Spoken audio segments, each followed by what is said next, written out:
Nah, ya kan? Yang sudah kita sepakati bersama sama. Contoh, lihat dari bawah dulu ya. Kalau kelas kita ada sampah, ada apa? Kertas-kertas yang jatuh, sampah yang berserakan di kelas kita, hendaknya bagaimana? Dibuang di tempat. Oke, stikernya akan ditempelkan oleh Bio. Silakan Bio. Nah, Bio tempelkan ya sayang ya. Oke, Bio akan menempelkan stiker. Nah ya, perhatikan. Bio akan menempelkan stiker ya. Perhatikan baik-baik. Tanyakan baik-baik. Nah, sampai jawab konsen. Nah, ini ke tempatnya. Lurus ya. Oke, tepuk tangan. Ya, satu keyakinan sudah ditempel. Setelah itu, ketika di dalam kelas, karena kita masih pandemi, masih banyak virus, hendaknya memakai apa? Apakah bisa disetujui? Bisa. Yuk, Bu Kola mau minta tolong Pio. Silakan Pio untuk menempelkan stikernya. Nah, silakan Pio. Ya, menempelkan ya saya. Nah, cari tempat yang kosong. Yang di sini, tengah-tengah sini. Oke. Lihat. Pio menempelkan. Tepuk tangan buat Pio. Ya. Dua keyakinan kelas sudah ditempel. Setelah itu ya. Ketika masa sidang please. Ketika anak-anak ada teman yang sakit, keluarga yang sakit, apa yang dilakukan? Doakan. Mana yang boleh menempel?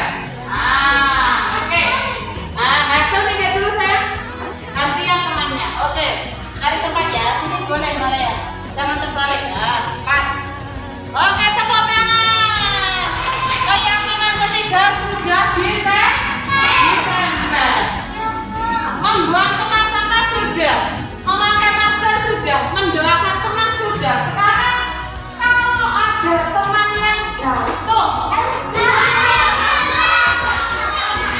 mendoakan teman sudah. Sekarang kalau ada teman yang jatuh, harus ditolong. Hebat ya. Silakan keyakinan kelas kita yang keempat. Angkat tangan ya, pinter. Cari yang kosong sini boleh. Oke, pinter Rafael, tepuk tangan buat Rafael. Sudah ada berapa sayang? 4. Sit down please. Pakai temannya jatuh sudah ditolong. Kalau kita bersalah kepada teman, silakan sih. Minta maaf. Silakan sih. Jangan kamu. Tunggu ya. Biar lurus. Teman. Oke ya. Silakan. Oke. Saya minta maaf. Lihat. Di kelas ini kita ini belajar yang nyaman ya. Apa yang kita lakukan? Tidak apa? Kita silakan. Tidak lari. Pio, sit down please. Oke. Oke. Langsung nggak mau. Terakhir, supaya kita bersahabat yang baik. Perhatikan, kita bisa bermain yang baik. Kita juga harus menjadi teman yang baik. Bersama kita juga harus menjadi teman yang baik. Oke. Bu Kola mau minta Jesslyn untuk menempelkan. Silakan Jesslyn. Tempelkan ya sini ya. Oke, sini boleh sini. Oke, siap. Tepuk tangan semuanya. Ya. Ada berapa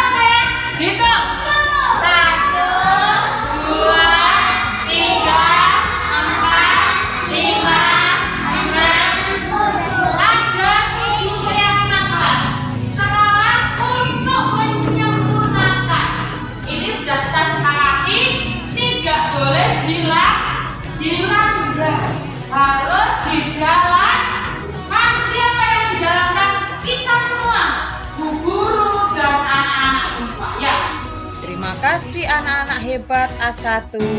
Semoga keyakinan kelas yang kita buat hari ini membawa perubahan yang terbaik untuk kita semua. Mari kita saatnya melihat bersama-sama pemaparan tentang diseminasi budaya positif yang ada di sekolah kelompok bermain dan TK Don Bosco. Semoga pemaparan ini membawa dampak yang lebih baik, khususnya untuk sekolah kami tercinta di kelompok bermain dan TK Don Bosco.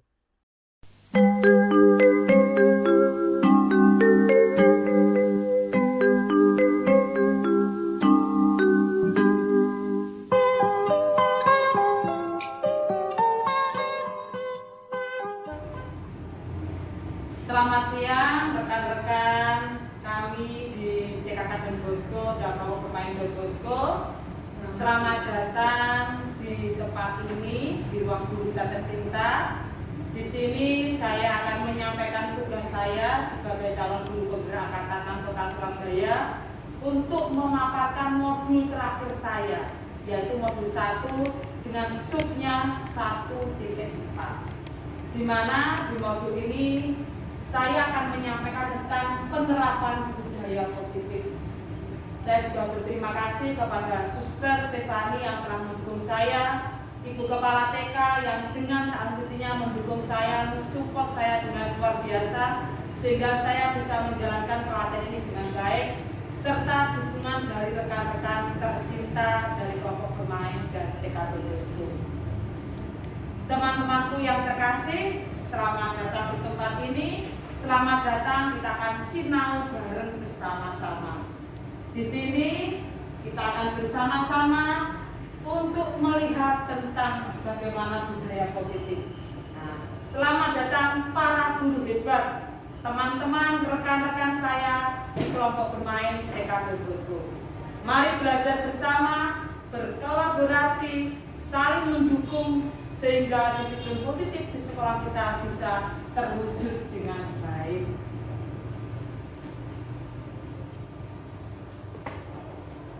Bapak, Ibu, dan rekan-rekan terkasih, di sini saya akan menyampaikan tentang konsep utama tentang budaya positif, yaitu bagaimana kita akan menerapkan ini dan menjalani di lingkup sekolah kita tercinta ini. Tentunya dalam konsep budaya positif itu ada beberapa hal yang harus kita lewati seperti ini. Yang pertama yaitu perubahan paradigma belajar. Yang kedua yaitu tentang disiplin positif itu sendiri. Yang ketiga tentang kebutuhan dasar manusia, sehingga antara 1, 2, 3 dan seterusnya itu berkesinambungan. Yang keempat adalah motivasi perilaku siswa. Dan yang kelima adalah posisi kontrol institusi. Yang keenam adalah keyakinan kelas. Dan yang ketiga adalah segitiga restitusi. 7 komponen ini adalah suatu yang harus kita sepakati bersama-sama sehingga kita bisa menimbulkan atau memunculkan budaya positif di sekolah dengan baik. Bapak, Ibu, dan saudara-saudara terkasih, diawali dari paradigma belajar yang baru, yaitu adalah belajar dengan paradigma baru dirancang berdasarkan prinsip pembelajaran, sehingga setiap siswa belajar sesuai dengan kebutuhan dari tahap perkembangannya untuk mewujudkan profil pelajar Pancasila. Nah, seperti di sini anak-anak juga sudah baris yang rapi dalam upacara, itu juga sudah mewujudkan bahwa anak-anak juga sudah belajar dengan paradigma belajar yang baru. Selanjutnya yaitu disiplin positif itu sendiri adalah sebagai berikut.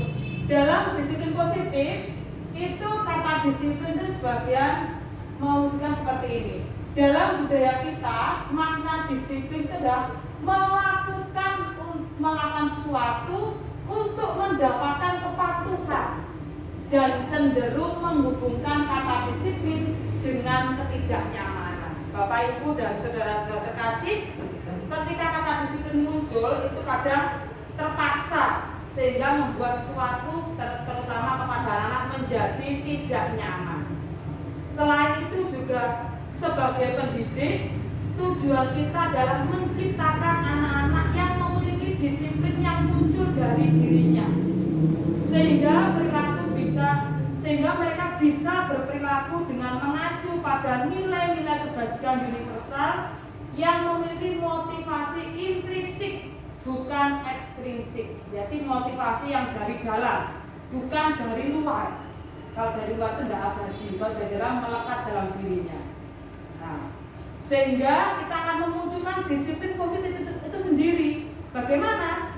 Yaitu merupakan suatu cara penerapan disiplin yang bertujuan menumbuhkan kesadaran serta memperdayakan anak untuk melakukan sesuatu tanpa sogokan, ancaman, bahkan hukuman. Jadi kalau menurut teman-teman, yang baik itu motivasi intrinsik atau ekstrinsik. Bagaimana? Yang dari dalam atau yang dari luar? Dari dalam. Ya, betul, juga dari dalam. Nah, untuk mewujudkan motivasi itu tentunya ada suatu kebutuhan dasar manusia. Nah ini, sehingga motivasi itu bisa berjalan karena kita juga mempunyai kebutuhan dasar manusia. Apa sih kebutuhan dasar manusia itu? Yang pertama tentunya adalah kebutuhan bertahan hidup. Jadi kita sebagai manusia diciptakan itu mempunyai kebutuhan, yaitu kebutuhan kalau bertahan itu ya sandang, pangan, papan, itu yang kita perlukan. Selain bertahan hidup, ternyata kita juga membutuhkan ini yang kedua ini, kasih sayang dan rasa diterima. Kita sebagai manusia, khususnya anak-anak yang kurang kasih sayang itu bagaimana kalau di sekolah? Luar biasa kan? Kita menemui anak-anak yang bermacam-macam di sekolah, sehingga membuat kita semakin semangat untuk menemani. Itulah anak-anak yang istimewa, ya, karena kita menyebutkan anak-anak yang istimewa. Tapi kalau kita melihat bahwa mereka itu sebetulnya ada sesuatu yang harus kita temani, mungkin kurang kasih sayang, kurang perhatian di dalam keluarga, sehingga dia menjadi anak yang seperti itu di dalam sekolah. Selain kurang kasih sayang atau rasa diterima, kita juga membutuhkan apa ternyata ya? Nah, karena dalam diri manusia itu selain bertahan hidup, kasih sayang, penguasaan, termasuk anak ya, dia yang berkuasa, saya yang paling pertama, ya itu anak-anak seperti itu. Yang keempat, kebutuhan dasar manusia itu kebebasan, ingin bebas. Jadi anak itu nggak ingin dikekang, kita pun juga nggak ingin dikekang, inginnya bebas, merdeka, kemanapun dia apa lakukan dia pasti bisa melakukan dengan baik. Itulah kebutuhannya. Yang terakhir adalah tentang kesenangan. Kalau kita pengen senang-senang, anak-anak juga pengen senang-senang. Kalau kita ajak bermain sangat sulit sekali. Sehingga memang itu kebutuhan mereka. Jadi kebutuhan dasar manusia tidak bertahan hidup, kasih sayang dan rasa diterima, penguasaan, kebebasan dan kesenangan. Itu yang mendasari motivasi, itu ada kebutuhan seperti itu. Bapak Ibu dan saudara-saudara terkasih, seperti motivasi perilaku, ya. Apa itu motivasi perilaku? Yaitu motivasi adalah dorongan secara sadar atau tidak sadar untuk melakukan suatu tindakan dengan tujuan tertentu. Ya, itu yang dilakukan seperti itu dengan tujuan tertentu. Dia termotivasi itu karena ada tujuannya, tidak dari diri, tidak dari intrinsiknya, tapi ekstrinsiknya yang muncul. Nah, seperti ini. Nah, ini yang terjadi ya. Kalau motivasi karakter seperti ini yaitu menghindari ketidaknyamanan dan hukuman murid itu melakukan disiplin diri. Bapak Ibu dan saudara-saudara terkasih, kalau motivasinya ekstrinsik munculnya seperti ini, menghindari ketidaknyamanan dan menghukum murid itu melakukan disiplin diri. Kalau hukuman itu diterapkan pasti merasa tidak nyaman. Anak takut bukan karena dia ingin merubah, takut karena apa? Takut dihukum. Nah, itu yang muncul seperti itu. Karena anak takut dihukum. Jadi motivasinya intrinsik. bukan dari dalamnya. Yang kedua yaitu mendapatkan imbalan atau penghargaan. Jadi anak pura-pura takut, pura-pura disiplin supaya dia mendapatkan hadiah, mendapatkan pujian, itu juga tidak baik. Sehingga apa? Munculnya dari luar, bukan dari dalam. Bukan karena saya kalau disiplin, saya ingin melatih diri saya, bukan. Tapi hanya untuk dari luar mendapatkan sesuatu. Yang sangat baik dari yang terakhir, ini yang sangat dibutuhkan, yaitu dari dalam, menghargai nilai-nilai kebajikan diri sendiri. Murid melakukan disiplin diri karena dia sadar akan nilai kebajikan dirinya itu merupakan motivasi intrinsik. Jadi ini yang sangat diperlukan, sehingga kedepannya semoga kita bisa mendampingi anak-anak kita dengan motivasi-motivasi yang muncul dari dalam diri anak-anak itu sendiri. Kita lanjutkan konsep disiplin. Jadi motivasi itu kalau dimunculkan dari luar, intrinsik, itu ada identitas gagal. Seperti apa itu? Nah, seperti ini. Hukuman itu termasuk identitas gagal dalam disiplin. Nah, hukuman itu kenapa dimaksud seperti karena apa? Hukuman itu yang pertama itu menyakitkan. Nah, anak-anak yang dihukum itu pasti akan teringat sampai nanti dia tua. Kita pun masih ingat kalau kita dihukum ketika di SD, masih ingat Bapak Ibu kan? Nah, yang kedua, timbul rasa tidak nyaman, rasa takut, ya, memaksa murid menyembunyikan kesalahan sehingga mereka tidak jujur, ya. 6. Murid menjadi rendah diri, minderan, dia tidak bisa berekspresi, itu karena identitas gagalnya. Nah, ternyata selain hukuman, yang membuat identitas gagal itu juga penghargaan. Gak baik penghargaan ternyata, ya, karena seperti ini. Ternyata dinilai bahwa penghargaan itu juga tidak efektif. Kita memberikan itu tidak efektif, ya. Terus yang kedua juga ada seperti ini, merusak hubungan, membuat sifat iri. Kenapa seperti itu? Kalau di kelas seandainya kita memberikan penghargaan yang berlebihan kepada anak-anak, itu membuat anak-anak menjadi merusak hubungan antara murid yang satu dengan yang lain, sehingga menimbulkan sifat iri. Ya, terus yang ketiga juga memancing kreativitas, anak menjadi malas. Ya, yang paling berbahaya lagi sekarang yang sudah dihapus oleh semua sekolah yaitu dengan sistem ranking. Sekarang dihapus, ya, karena itu juga tidak efektif, ya, menjadikan anak-anak sombong. Kalau saya juara 1, yang lain itu kalah, nggak ada apa-apanya. Padahal itu tidak boleh. Kita tidak saling menghargai, ya. Yang terakhir, merampas hak untuk menghargai dirinya. Itu yang termasuk dalam identitas gagal. Tetapi selain ini juga ada yang termasuk dalam identitas sukses. Seperti apa, ya? Kalau tadi ada gagal, sekarang ada sukses. Nah, seperti ini contohnya.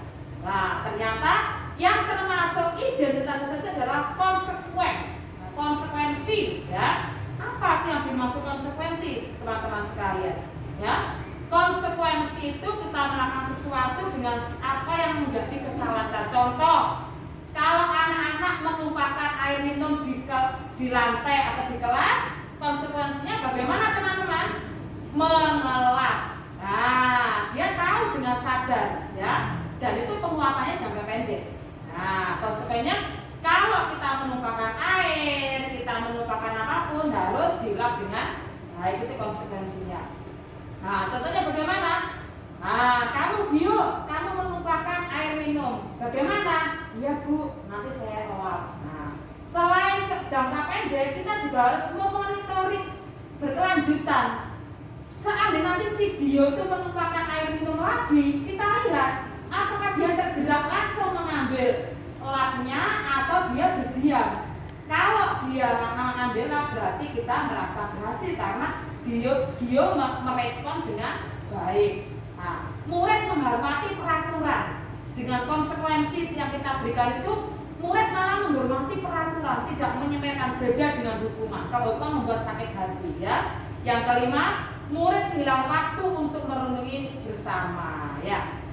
Selain konsekuensi, ternyata juga ada yang lebih aktif lagi, yaitu restitusi. Apa yang dimaksud restitusi? Bapak Ibu, saya juga baru mendengar ketika saya mendapatkan modul 1.4. Ya, ternyata restitusi itu adalah konsep disiplin dengan identitas sukses. Itu yang kita pakai dari seperti itu ya.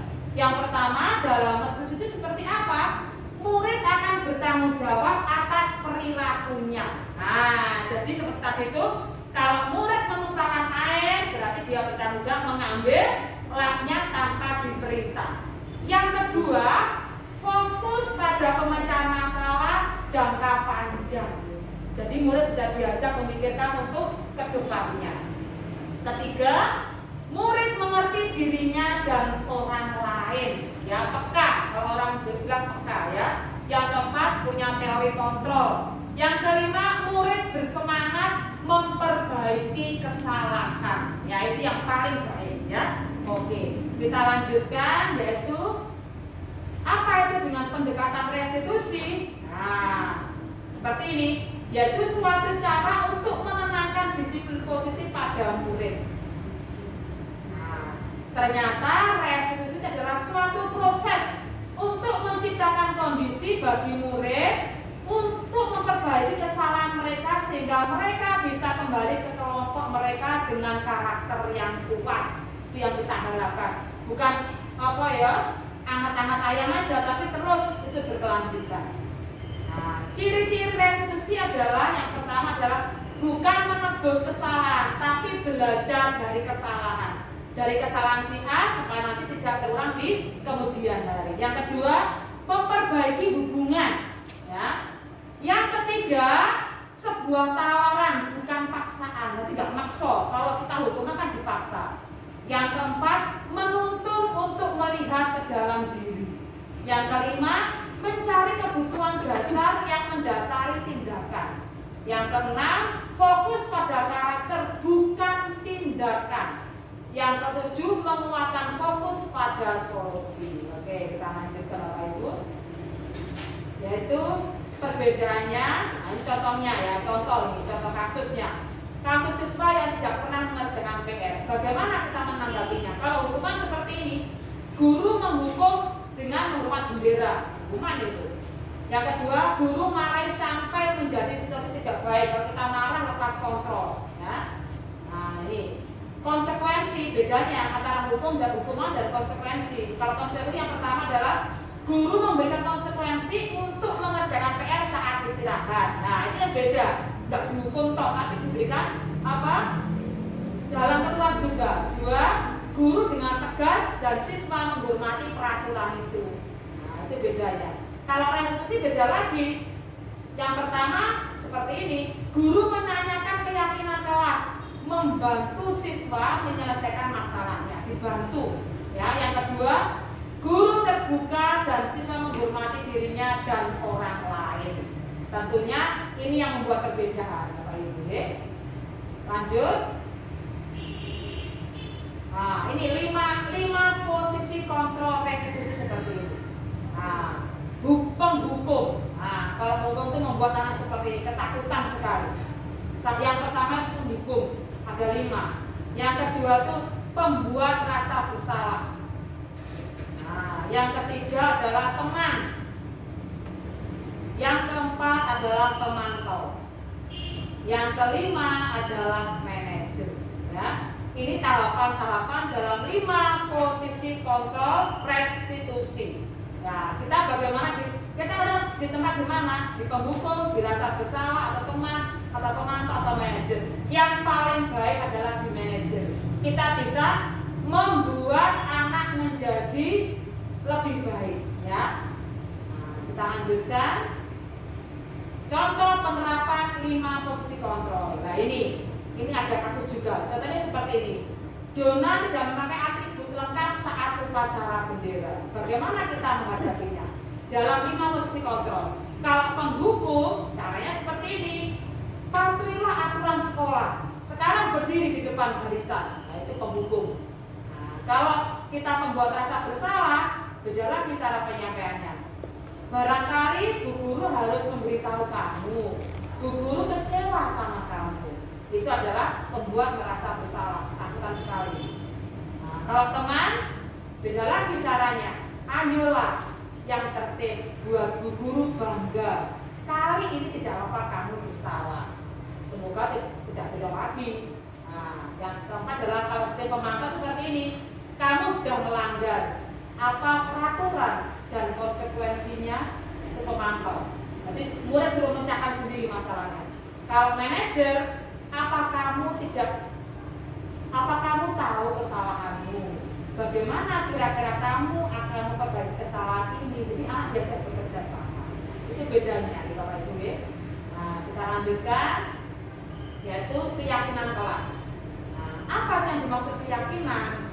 Nah, mengapa keyakinan kelas itu harus ada dan bagaimana? Keyakinan itu ibaratnya seperti ini, Bapak Ibu. Mengapa kita harus ada peraturan tentang memakai helm? Nah, yang kedua, mengapa kita membuat peraturan tentang penggunaan pakai masker dan mencuci tangan? Ini sama-sama dua peraturan, tapi beda ya. Kalau yang pertama memakai helm itu untuk apa Bapak Ibu? Keselamatan. Kalau pakai masker untuk apa? Kesehatan. Itu ada dua peraturan, tapi itu menjadi keyakinan. Itu yang sepertinya dimaksud keyakinan itu. Kita lanjut ya. Nah, oke. Bagaimana membantu keyakinan kelas? Ya, lebih abstrak dari peraturan ya, tidak kaku ya, berupa keyakinan universal. Nah, dibuat dalam bentuk positif, tujuannya baik adanya. Sedikit saja agar mudah diingat, jangan panjang-panjang. Kalau peraturan panjang sekali ya. Nah, sesuai dengan kondisi sekolah, kelas agar mudah diterapkan. Jadi lihat kondisinya masing-masing. Nah, semua warga kelas ada saat pembuatan. Jadi jangan buat keyakinan kelas sendiri, nggak boleh, harus bersama-sama. Kita lanjutkan. Ya, kita tentunya memakai segitiga restitusi dalam pembuatan itu. Yang pertama bagaimana? Menstabilkan identitas adalah melakukan hal yang terbaik yang bisa kita lakukan. Tidak langsung menyalahkan siswa. Kamu bersalah, kamu menumpahkan air, bla bla bla bla bla, tidak boleh. Ya. Distabilkan identitasnya. Yang kedua, validasi tindakan adalah semua pelaku memiliki alasan kenapa anak-anak itu menumpahkan air, mungkin kesenggol. Nah, kita kan kadang langsung membuat seperti itu. Yang ketiga, menaikkan keyakinan adalah kita semua memiliki motivasi internal, motivasi yang muncul dari dirinya. Kita lanjutkan, itu yang dinamakan adalah segitiga restitusi. Bapak Ibu dan saudara-saudara terkasih, kita sampai di penghujung, yaitu dalam penerapan program disiplin positif, hendaknya guru memiliki standar kepribadian profesional dan sosial yang baik, di mana guru mampu berefleksi pada posisi kontrolnya saat ini. Bagaimana perjalanannya sebagai seorang among untuk manajer yang menuntut murid-muridnya, insan yang mandiri, merdeka dan bertanggung jawab. Semoga sesi sinau bareng kita pada siang hari ini membawa manfaat sehingga kita dapat mewujudkan profil pelajar Pancasila. Salam Merdeka Belajar. Terima kasih. Semoga kita semua bisa berubah untuk berbuat. Terima kasih.